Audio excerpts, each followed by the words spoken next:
Добар ден, добре дојавте, почитувани. Вчера беше официјалниот старт на новата грејна сезона, меѓутоа голем број граѓани се пожалија дека радиаторите во нивните домови останаа студени.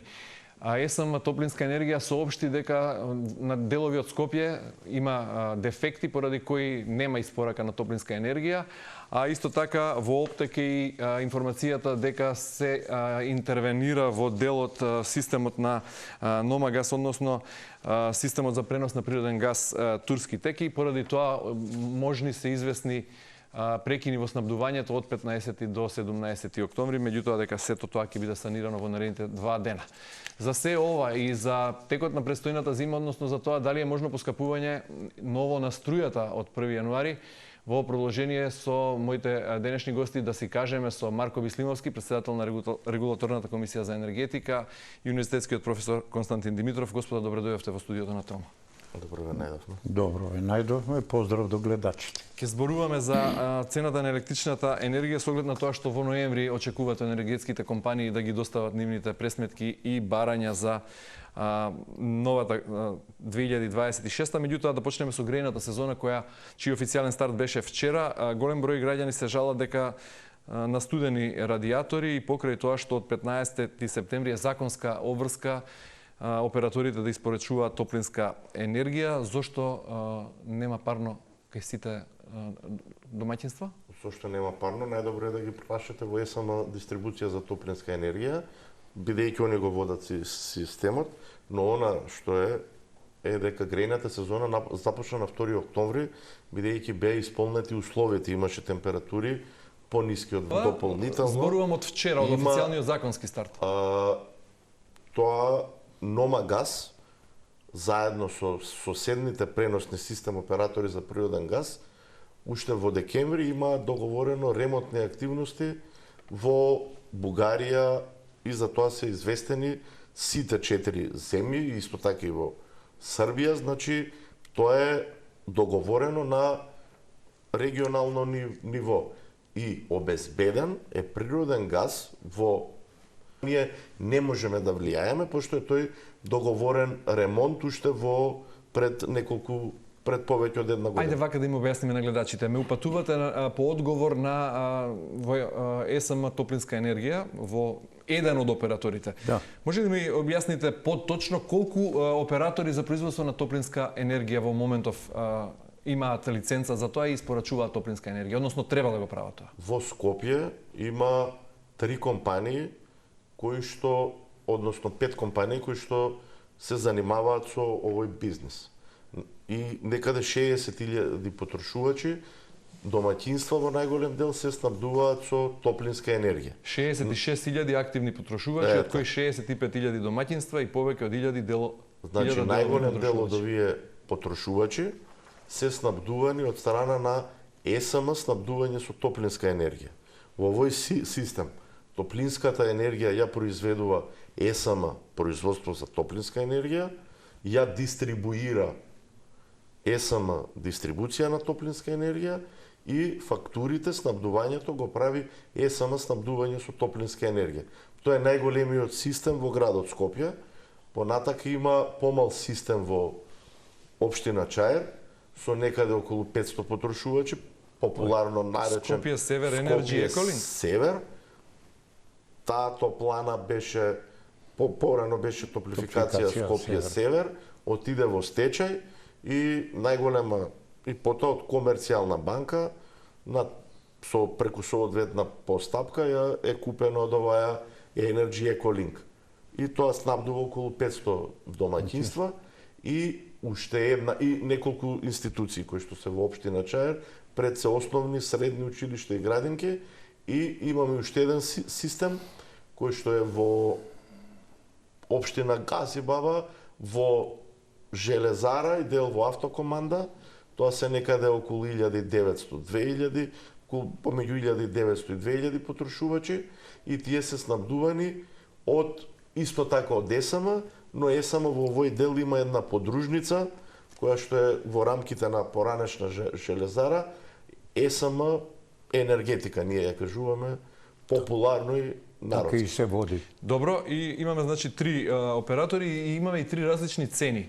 Дали, ајде на почетокот веднаш да ве прашам, дали ќе се менува цената за крајните корисници, за домаќинствата во текот на оваа зима? Значи, во постапка сме за определување на цени, во однос на собственик на топланите, најголемите топлани со кои што сега управува ЕСМ производство на топлинска енергија е Адора Engineering.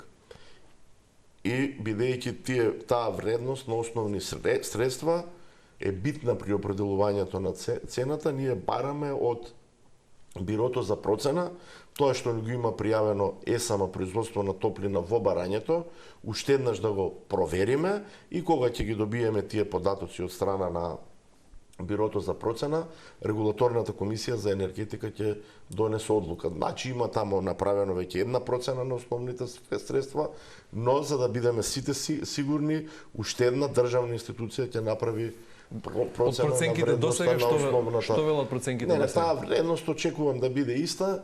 Ние во овој дел најголемо влијание ќе ни има цената на природниот газ, која што ќе ги видиме фјучерсите кои што ќе бидат во наредниот период и понатака ќе донесем одлуката. Се разбира дека не очекувам никакви драстични поместувања на цената на природниот газ на светските берзи, последствено на тоа и не очекувам некакви сериозни промени на цената на топлинската енергија во градот Скопје. До кога ќе биде оваа актуелна цена и дали до крајот на оваа грејна сезона може граѓаните треба да стравуваат од зголемување на цената? Повторно прашувам согласно проценките кои сега ги имате информација. Кога ќе ги добиеме податоците од Бирото за процена, ние ќе пристапиме кон определување на крајната цена, тоа очекувам да биде во месец ноември или во месец декември. Не знам точно. Во комуникација сме, луѓето работат. Кога ќе не ги достават, ние ќе пристапиме кон определување на цената. А може ли ја да се вклучам и една препорака да дадам до регулаторната комисија за во однос на дефинирањето на цената за топлинска енергија која што се испорачува на корисниците? Без претога, бидејќи во одлуките кои се ги даваат на производителот на топлинската енергија се мери колку му се признава или потоа се определува вкупната количина на испорачана топлинска енергија и со дефинирање колкава е цената на гасот во тој период му се признаваат тие трошоци. Но тука има една ја би рекол фалинг или недореченост. Упатувам стручните служби во топлификација попрецизно тоа да го внесат во нивните одлуки за дефинирање на цена, за да биде транспарентно и видливо. Се работи за следново. Овде им се признава целата потрошена и наплатена енергија со цената на гасот. Но не е точно така. Околу 30% од топлинската енергија тие ја купуваат од ТЕТО Скопје. Тоа е објект кој што произведува електрична и топлинска енергија. Бидејќи него топлинската енергија му е како отпад, топлификација производство или системите ја откупуваат со вредност од 40% вредноста во однос на она што е призната доколку ја произведуваат во своите сопствени котелски постројки. Поентата е дека треба тоа да биде земено предвид во тоа треба да цена. се земе во обзир. Ако тоа се стави дека 30% на таа енергија не е купена со тој газ, со таа цена, него е купена... Има простор за Има простор интервенција во за цената. задржување на сегашните цени, ај да не кажам и смалување. Мислам дека направија напор со смалување на цената на гасот минатиот пат, ја намалија цената за 2024 комерцијалните вози. Цената, се согласувам со професорот, ние како регулаторна комисија за енергетика од секогаш ја земаме во предвид и произведената топлинска енергија од ТЕТО. Некаде во зависност од годината и во зависност од производството на електрична енергија на ТЕТО, некаде помеѓу 45 и 60% од потребите за топлинска енергија во градот Скопје за најголемиот систем се превземаат од ТЕТО и цената на ТЕТО е далеку пониска отколку што е цената на топланите. Во таа смисла професорот сугерира дека има простор за намалување на цената, а не на зголемување. Намалена е, апсолутно е намалена и во сите калкулации е земено во предвид. Јас предлагам тоа да биде транспарентно прикажано во одлуката. А тоа значи колку купиле или потрошиле производство на газ, со газ, а колку ја купиле и нека се најде таа цена која ќе да е.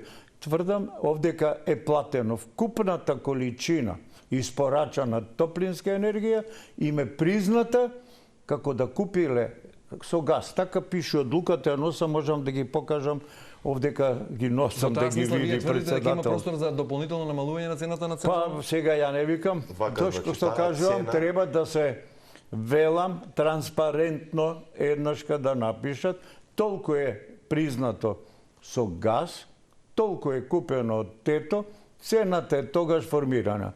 Ние немаме како граѓани, како потрошувачи, информација на кој начин е таа цена формирана и да видиме зошто таа се плаќа целосно. Комплетната енергија, таму 240 мегавати е платена дека е произведена со газ, кој што е платен со пазарните цени. Тоа го пише во одлуката. Не е така. Па така пишува. Во цената ЕСМ производство за топлинска енергија, произведената топлинска енергија ја продава на ЕСМ дистрибуција на топлинска енергија. ЕСМ дистрибуција на топлинска енергија купува значи од ЕСМ производство на топлина и од тето. Во одлуката за ЕСМ дистрибуција по методологија и принципи кои што ни ги изготвија еминентни професори од Машинскиот факултет, ние ја пресметуваме цената на топлинска енергија за тето. И таму апсолутно транспарентно е наведено како се пресметува и колку се изнесува.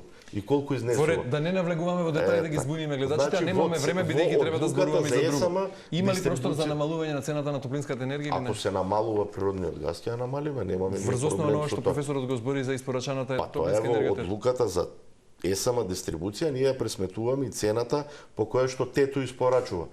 Инаку цената за топлинска енергија по која што тето испорачува во зависност од цената на гасот, јас од кога сум председател е најмалку 15% пониска. Порано беше 0,02. Од 2018 најмалку е 15%, имало и 30 и 40 во зависност од цената на природниот газ. Значи да бидеме среќни, регулаторна води сметка за нас, така? Така, професор. Добро, уште едно кусо прашање околу цената за грејење. Деловните корисници плаќаат многу повисоки цени отколку приватните? Да. Па во изминатиот период најголеми поевтинувања направивме кај деловните корисници, бидејќи во екот на економската, на енергетската криза, да, имаше кај нив поголемо зголемување, но некаде околу 80-90% од максимумот кој што го доживува таа цена на топлинска енергија е зголема, е намалена. Добро, одиме со цена на струја. АДСМ сегашната цена по која ги ја обезбедува потребната количина на струја е 62 евра за 1 мегават час. До крајот на годината е таа цена. Веќе очекувате енергетските компании да ви ги достават барањата и пресметките за цената од 1 јануари 2026. Со оглед на цените на слободниот пазар, кои се во нагорен тренд, особено од октомври, од стартот на овој месец наваму, со оглед на енергетската инфраструктура во земјава, стари термоелектрани, ограничени резерви на јаглен, ниско ниво во акумулациите на вода поради сушното лето, колкава зголемување на цената на електричната енергија очекувате? Значи, регулаторната комисија за енергетика ги определува цените за дистрибуција на електрична енергија на компанијата Електродистрибуција, на МЕПСО за пренос на електрична енергија и на МЕМО за управување со пазарот на електрична енергија. Овие три компанија доставија барање за цена, но најбитниот дел и кај дистрибуција и кај пренос е набавката на загуби на електрична енергија, технички загуби на слободен пазар. Тие тендери во наредниот период ќе бидат распишани и во тој дел на мрежарина, ние до крајот на ноември ќе ги донесеме одлуките. Значи, тоа електричната енергија што поминува низ Мрежата. популарно низ мрежата, еве низ жиците. И на тој дел регулаторна комисија за енергетика носи одлука и има влијание. Добро. За другиот дел, Евана Хоум како универзален снабдувач во наредниот период ќе распише тендер. На тој тендер до сега во најголем дел од потребите, речи секогаш 100% ги обезбедува ЕСМ. И постоечката цена која што обезбедува ЕСМ е 62 евра за мегават час. Сега, ЕСМ треба да кажеме дека таа цена од 62 евра за мегават час носи големи загуби. Му носи загуби. Сега треба да видиме ние наша стожерна компанија во енергетскиот сектор е ЕСМ и сите мерки кои што треба да ги превземаме ЕСМ да биде финансиски стабилен и финансиски ликвиден. Сега Колка која ли се цена загубите на ЕСМ до сега? тој го немам јас тој. Дали го имаат подготовка за загуби? Регулаторната го нема затоа што од 2018 ние не определуваме цени на ЕСМ. Некаде тоа што го кажувам во јавност е околу 110-120 милиони евра. Но ЕСМ Тоа е вкупната акумулирана загуба во 2024. Но сега треба да кажеме ЕСМ може да каже на тендерот на универзалниот снабдувач јас нема да продавам, нека продаваат другите трговци, ама ќе продаваат по пазарна цена. По 100-120 евра. Значи ЕСМ се подметнува за да го заштити интересот на прецена домаќинствата. За да се зачува социјалниот мир во земјата. За да имаат нормална цена.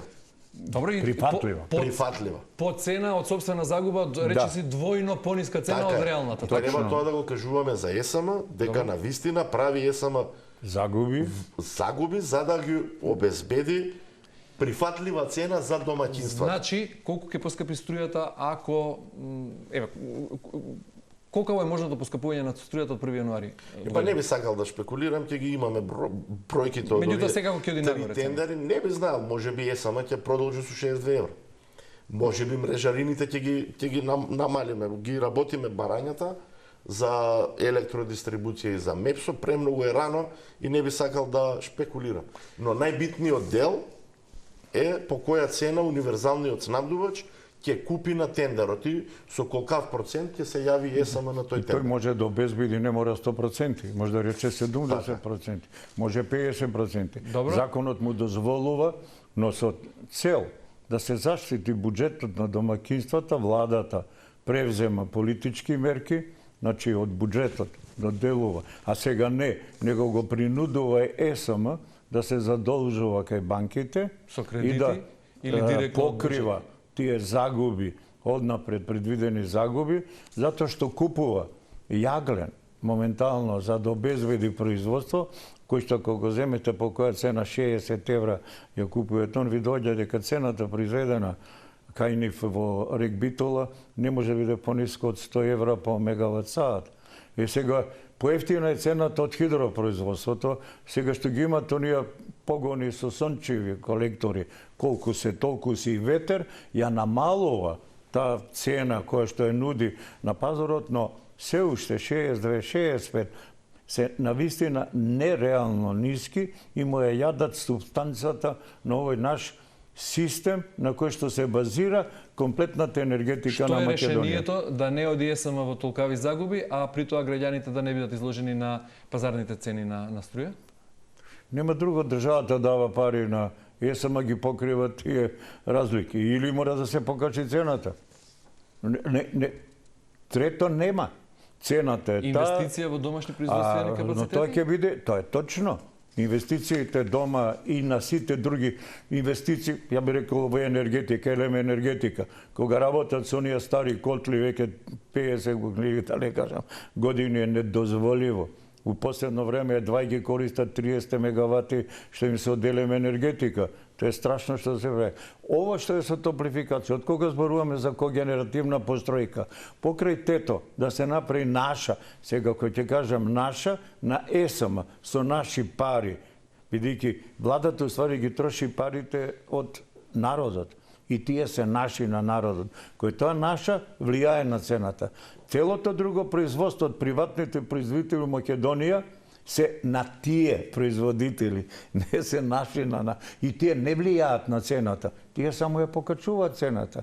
Доколку се вложи во когенеративните постројки во Битола и во Скопје, одеднаш ќе ги имаме двојно да може целата топлинска енергија да биде во когенерација. Добивате наместо се 100% цена ќе добиете 40%. Беше дека ќе се инвестира во изградба на такви централи. Еве сега ќе го потсетам Бислимовски точно на Телма пред една година точно, на 17 октомври на Вин вели вака: немаме сценарио Б, имаме само сценарио А и ЕСМ мора да застане на здрави нози и да се врати во финансиска кондиција. Нешто што го велите и сега, меѓутоа тогаш дополнувате. Ние не сме некоја енергетски богата земја, немаме ресурси, од ресурси сме го имале јагленот, го имаме уште да видиме до кога ќе можеме да го користиме дека ја правиме трансформацијата. Сме кажале дека во Битола од 2025 година ќе се направи когенеративна постројка. Да отидеме ќе видиме дека нема.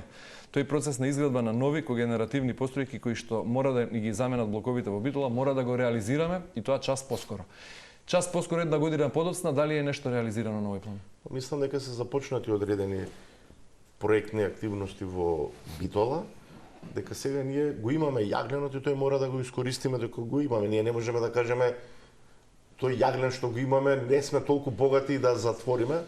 Поред него, што е на терен? Што се случува на терен? Како председател на регулаторна комисија, веројатно имате информација дали се гради нешто или не? Почна ли инвестицијата? Не, може тоа веднаш треба проекти да се издворат, урбанизација. Видите час поскоро. Се работи информации што ги имам, професорот повеќе има, консултант им помага во владата, се извинувам, помагат, да бидам прецизен. Да. Значи никакви немам финансиски бесплатно помага. Добро, не воле пробоно, а? Така ви се помага. Да. Таму се работи да се прашањето е вака сериозно, прилично сериозно, бидејќи со години слушаме дека единствен спас за Македонија е да инвестира во сопствени енергетски капацитети. Кога веламе енергетски капацитети, мислам на термо и на хидро производствени капацитети за струја, не на овие со обновливи извори, заради тој баланс на мрежата. Направено ли е нешто во последниве година и половина? Мислам дека најмногу се работи во рек Битола да се стаса до оние последни резерви на јаглен, кои што ќе го смалат увозот на јаглен. Тоа е моментално се работи на тоа, а моментално се инвестира и се градат сончевите централи, кои што во тој период кога произведуваат ќе помогнат да се намали количината на електрична енергија што ЕСМ ја купува на берза по 100 евра, а ја продава на ЕВН по 60. Превземал обврска да го заштити граѓани, да ги заштити граѓаните у Македонија. Колку ќе произведе повеќе од собствено производство, викам, наше со народни пари, ЕСМ се народни пари, тоа влијае на цената. Сите други постројки, ветерни, сончеви централи, не ни влијаат на цената. Они се пазарна цена, исто кога да ја купиме у странство, поевтини ваѓа за 8 до 10%, тоа на транспортот преку мрежа, гранични преноси, мрежарини, тоа. Но нели и ова со субвенционирањето на цената, односно со свесното одење на загуба на ЕСМ, има некакви лимити согласно нашите обврски кон Европската енергетска заедница, некои реформски задолженија што сме ги презеле како обврска? Ние со тие субвенции порано од буџетот на државата, сега и со кредити, ние го гасиме пожарот. Значи, држиме ниска цена за домаќинствата. Но од сето тоа ние немаме додадена вредност. Значи, треба да му се, бидејќи ниска е цената, но и следната година, ако не изградиме нови производни капацитети, повторно ќе имаме проблем. Значи, за тоа и тогаш сум рекол и сега кажувам, мора да се инвестира пред се во когенеративни постројки. Има најава во Скопје за една, дека ќе се направи околу 500 мегавати. Во Битола се прават планови, треба да се види и во Битола во кој режим ќе работат таму. Затоа што Битола па нема голема потрошувачка на топлинска енергија. Тоа меѓу другото треба да ги заштити граѓаните и од загадениот воздух. Ќе го намали аерозагадувањето. Не, сакам да кажам меѓутоа станува збор за големи скапи инвестиции. Да. Како би се финансирали? Имаме ли реален план, реална стратегија и колку во пракса е реално изводливо да ги видиме тие постројки за колкав период можеме да ги очекуваме дека ќе би профункционирале, би биле изградени и би биле пуштени во употреба? Гасна когенеративна постројка, еве ние зашто мерка зимаме како тето, 200 мегавати да е, таа може за најмногу за 3 години, може и за 2,5 да се изгради. Цената не би требало да помине 250-300 милиони евра. 3 години по 100 милиони. Професоре, ние улици санираме со години, базенот не можевме да го правиме 6 месеци.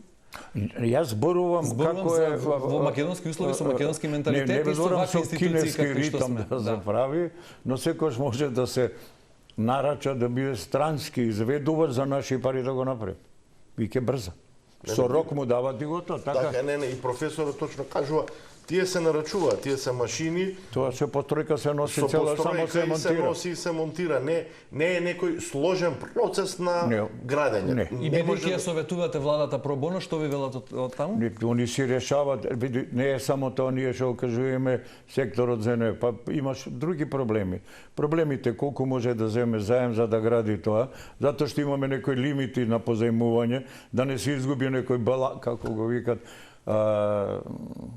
кредитна способност, ако се надвинат некои проценти, владата има други пресметки во однос на ние што ги кажуваме нашите желби и потреби. Истото тоа е и за здравството, истото е за школството и Добро, кога зборуваме за енергетиката. Ние бараме и велиме за државата е добро когенеративни поен. За државата велиме многу добро подитно да се спречи истекување на вода без да се искористи во Македонија. Тоа значи да се изградат брани на реката Вардар, Чебренското езеро да се изгради, водата ќе остане, бидејќи таа е мултидимензионална. Сето тоа го кажуваме и сме го кажувале 10 години. Да, колку да биде за вас. И уште еднаш ќе ве прашам конкретно. 70-та година мојата магистарска работа е избор турбоагрегата за топлификација Скопје. Професоре, минатата година ова време на истава тема зборуваме како Македонија да ја зајакне својата енергетска стабилност, односно како да ја намалиме зависноста од увоз. Го имаме првиот човек на регулаторна комисија со истите ставови дека треба част поскоро да преземе нешто. Ве прашувам конкретно, од изминатата година, една година подоцна, има ли нешто што на терен е сменето? Имаме нов закон за енергетика. Што донесе тој? Што е сменето во пракса? Ве прашувам конкретно. Се дефинира изградбата на нови енергетски објекти да биде контролирана за да се заштити преносната и дистрибутивната мрежа. Тоа е еден од основните придобивки, централно, зашто сега имаме, колку има околу мегавати или гигавати се барања за изградба на сончеви централи, кои што инаку не може да ги прифати преносната мрежа. 11 гигавати. Еве ви го одговорот, точно колку имаат во регулаторна и тоа се толку големо да не може да го прими. Амбициите беа дека до 2026, значи за неколку месеци, треба да се постигне баланс меѓу увозот и извозот на електрична енергија. Сега тоа е прашање што се подразбира под увоз и извоз, имате две толкувања. Не, значи ние во 2023 увозот бил 2,75%. Во 2024 е околу 11. Значи, ние со овие фотоволтаици што се произведува со ветерни електрани, за реално е 26-27 да бидеме неутрални. Значи не мора да инвестираме веќе во енергија. Значи за да се води систем треба базна енергија. Овие се добри, и фотоволтаиците се добри, и сите обновливи, и ветерните паркови, и ветерните, тоа е супер. Се ја подобруваме енергетската независност и се. Но за да се води системот мора да има базна енергија. И за да функционира и за да нема отстапување во самиот систем. Но овие се обновливи извори на енергија, тие произведуваат тие кога сакаат. Кога има ветер се произведува, а не секогаш нас кога ни треба. Значи не се решение трајно. Тие се добри да ги има и секоја држава ги има и натака ќе. Затоа во наредниот период има и големи инвестиции во батерии за складирање на произведената електрична енергија. Дека реално на нас во текот на денот, така, кога имаме енормно производство на Има и такви барања, нели? Фотоволтаици, да. На фотоволтаици е нормално, но тогаш не ни треба да настае електрична енергија, целосно таа ќе се складира и ќе се дава во периодите после 19 часот. Тоа е еден од начините. Добро, имате ли информации во каква кондиција е РЕК системот? Колку блока се во кондиција? Можни ли се испади во текот на зимата? Дали е нешто преземено во смисла на реконструкција таму со оглед на тоа што и минатата зима беше проблематично? Па колку што читаме, има ремонтни зафати беа направени, може да се надеваме дека иако се стари постројките, дека ќе издржат притисокот, како што се навестува, оваа зима малку ќе биде постудена, а велат и во некои периоди многу студена. И треба јаглен и се надеваме блокоите дека се веќе во ремонтирани. Немаме точно податоци какви ремонтни зафати, нити па нас е тоа задача. Да мислим имаат они платени луѓе за тоа. Колку што слушаме или најавено, они се во релативно добра состојба. Секогаш се случуваат испади неочекувани, и но ќе се реагира во на лице место за тоа. Имаме веќе трафостаниците се во ред, имаме нови се, добри се што беа скинати во РЕК Битола и да очекуваме да се надеваме дека ќе издржат ова. И тоа е тоа, нема. Инаку топлински пумпи што ги имаме домаќинствата што преидува. Ако немаме електрична енергија, ќе немат ни они грејење. Ќе останат сите или на дрво, или на топлификацијскиот систем. Мораме да превршуваме, Кусо, само ве молам. Законот за енергетика зборува и за енергетска транзиција, а најголем број од домаќинствата во Македонија се уште се греат на дрва и а и генерално на јаглен. Малку некако не од едното со другото. Најголем дел на домаќинствата се греат на електрична енергија. Не, на дрво. Генерално на ниво на Македонија. Број на домаќинства што ги гледам се гледат на електрична енергија. Ама ти збори за Скопје, збори за Македонија. Не, за Македонија гледам дека се на дрво. По статистика, некаде 37-8%, па потоа е дрвото, па потоа има и други начини сега кои што ги поведуваат. Може би има и професорот поточни податоци. На дрво, ако нема друга опција, дрвото не пречи на Македонија од транзиција. Затоа оно што имаме обврските кон енергетската заедница према Европа, били да биде енергијата зелена, да не загадува. Дрвото го прифаќаат како зелена енергија. Производството на електрична енергија од термоцентрала не го признаваат како зелена енергија. Производство на електрична енергија во когенеративен систем се признава како зелена енергија. Еве, на Кусо ви објаснив како ги исполнуваме со НЕКАП, националниот план за енергетика и клима, кој што сега владата и ќе го усвои, имаше негово освежување во претходните месеци. Дрвото не го третираме како загадувач, иако тој локално загадува, немерено.